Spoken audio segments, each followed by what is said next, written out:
Hello दोस्तों, thumbnail देख के आपको ये पता चल ही गया होगा कि आज हम किस विषय पे चर्चा करेंगे। तो चलिए बिना रुके हम वीडियो स्टार्ट करते हैं। तो पवन सिंह का एक गाना आता है जो बोल बम का गाना है, और गाने में ये दर्शाया गया है कि बहुत से कांवरियागण, बहुत से भक्तगण आके खड़े हैं और देखिए माता पार्वती कैसे भोले बाबा को जगाती हैं, यही दर्शाया गया इस वीडियो में।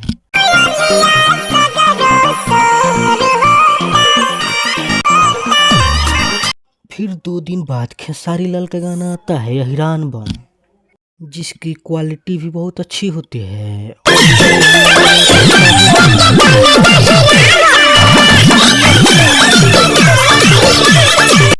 इस गाने का माध्यम से ये पता चलता है कि बाबा के पास पहले अहिरान लोग ही जल ढारेंगे।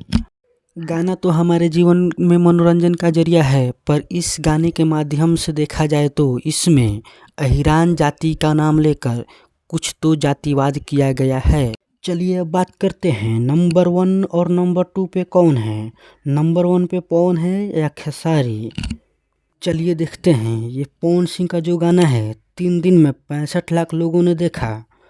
अब बात करते हैं खेसारी लाल यादव का अहिरान बम। ये गाना एक दिन में 17 लाख लोगों ने देखा है। ये भी कोई कम नहीं है, ये भी गाना अपने आप में बहुत बड़ा रिकॉर्ड खड़ा किया है।